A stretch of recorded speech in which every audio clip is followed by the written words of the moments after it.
Hi my fellow creatives. I'm having way too much fun in the studio with this new Eco Resin. It doesn't stink, it doesn't stick. It's so much nicer to work with than Epoxy Resin. We are going from powder to, that came from powder. I'm gonna show you how I made it now.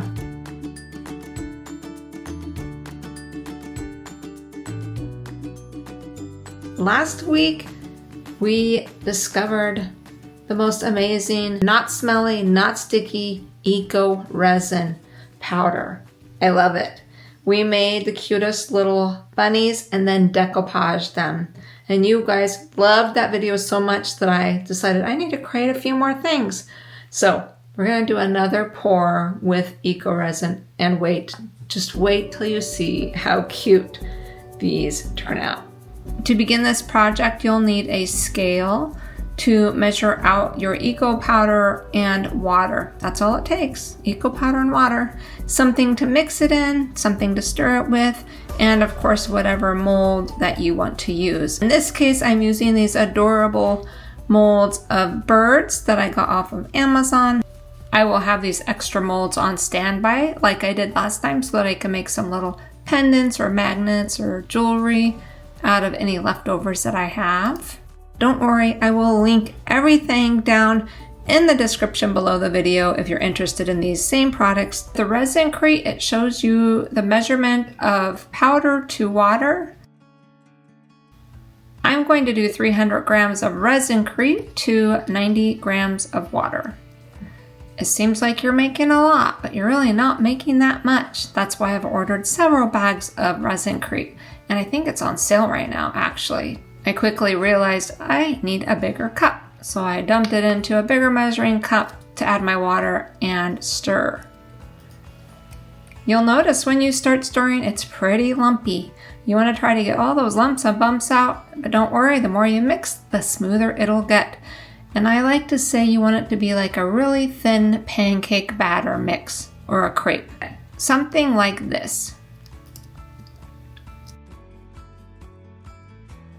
Now you have about 8 minutes working time, so you want to make sure you know what you're going to pour in. And in 30 minutes, this stuff is cured and ready to go. I'm telling you, it's amazing, it's fun, it's easy, it's quick. Pour it slowly so that the bubbles have time to dissipate.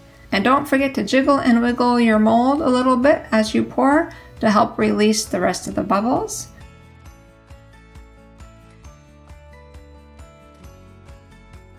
You can add pigments, mica powders, acrylic paints, all of it's listed on the back of the package of what you can add and how to change the ratios accordingly.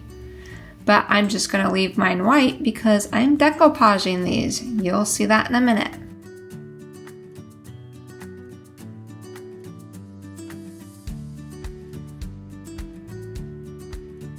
And since I have some extra Resincrete, I'm going to go ahead and pour some of these little fun molds that make perfect magnets, pendants. You could do earrings, you could do all kinds of things. I could honestly spend all day just pouring little small molds like this and having fun with them. I've got to be honest here, I haven't found any information. I need to ask them, how deep should you pour your Resincrete? Because I noticed in my deeper molds, they get really hot when they're curing, which is a normal part of the cure process, but you don't want it to get too hot where it's causing problems. I'm going to go ahead and pop out my little pendant pieces because they're already cured and ready to go. And look how easy these pop out of the mold. There's like no effort. Until I get to the birds. Just wait and you'll see what happens there. A little of a oops happens. These nail file buffs work perfect for filing down any rough edges on your Eco Pour. And I like to get to them while they're still curing. While it's still a little bit softer, it comes off really easy and, it's no problem at all.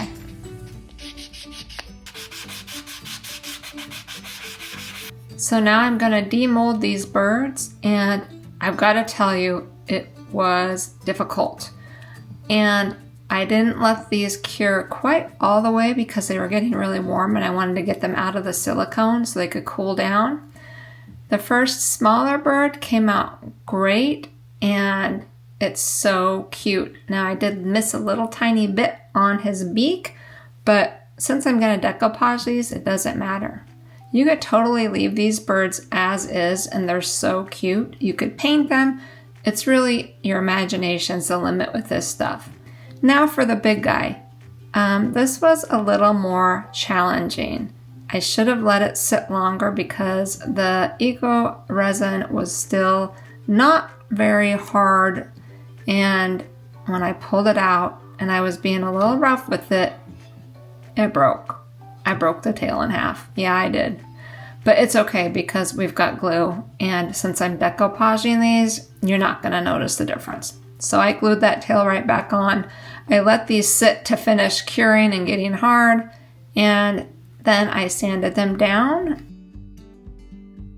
Now time to get the Mod Podge out and start decoupaging. Like last week, I kind of want to go with a vintage antique theme, and I'm going to practice on some of the little pieces that I did because I thought these would make really cute necklaces. Someone in the last video commented an easy way to separate your napkins, because you might not know, but there's a couple layers in there, is to get a little Scotch tape and stick it on there, and it will help peel it apart. And sure enough, it worked like a charm. So thank you for whoever that was that gave me that awesome tip.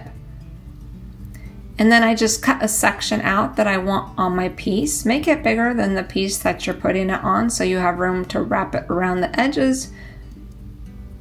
Put a little Mod Podge down, and I start from the center and I gently push my way out. These napkins are like tissue paper. That's something else you could use, by the way.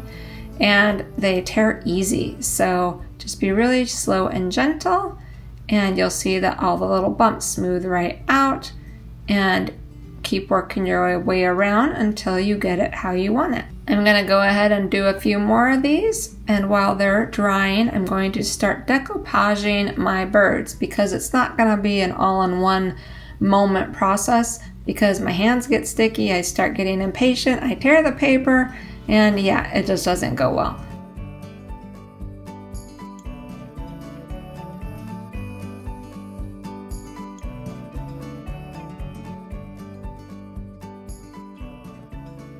I learned my lesson not to try to do the whole thing all at once.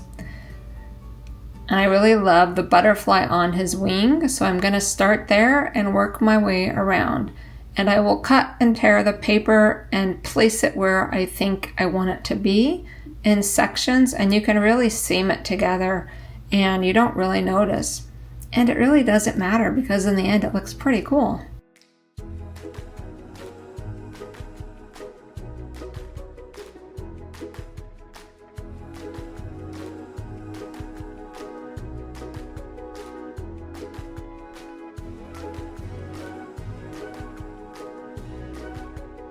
So I've got my little bird all decoupaged, and I'm going to let him dry and continue working on my big bird.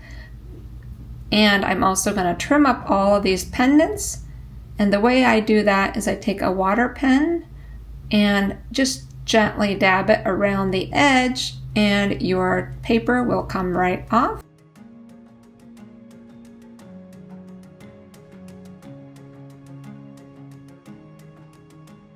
And then from there I take that same buffing nail brush and I smooth it all out, and then I give it another good seal with Mod Podge before moving on. These are going to get even better looking once I put the gel coat on top, so just wait for that. On small pieces, this UV gel nail polish top coat, which is really thick and leaves this lustrous, glossy, domed shine. You do need a UV light, and I cure this for about 90 seconds under the light, and it makes beautiful jewelry pieces, magnets, whatever you're going to do with it. Go ahead and do the back too to seal in that Eco resin, and it also will help them be stronger and sturdier. Now I'm gonna take these necklace findings, the kind that go on the back. I don't know what they're called. I'll link everything below for you. And I'm gonna glue them on a couple of the little square pieces because I think they'll make perfect necklaces.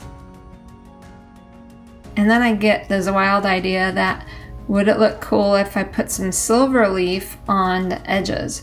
So I did that, and I'm not sure what to think.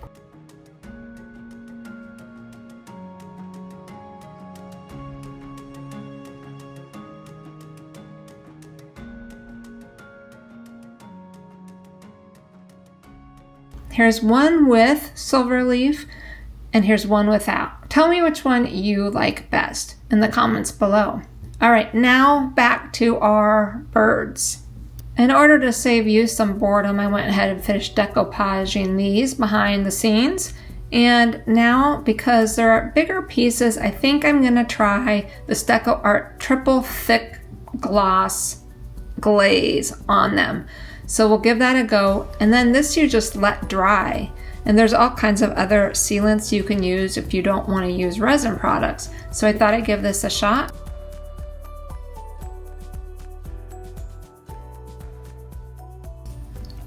They did turn out really glossy and protected. You can see I added a little eyes. I don't know if I should have added the eyes, but the eyes are there now and they're permanent, so these have eyes.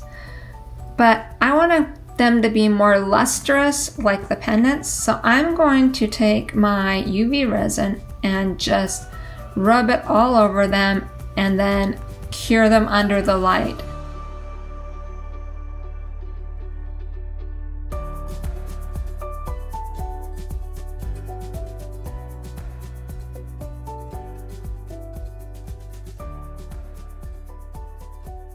Now, the first one I was able to cure with it sitting under the light, but the second one was too big to fit under the light, so I kind of had to hold it, be careful not to burn your hands, and cure it that way. It was kind of a pain. I really need to get a UV light that is more portable, that you can angle all different directions. That would be awesome.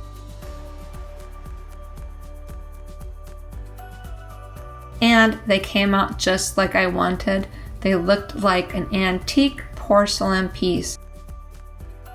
I would love to know what you think of my little faux antique pieces and trinkets. And I hope that I've inspired you to create something too. Have a great day, and I'll see you next time.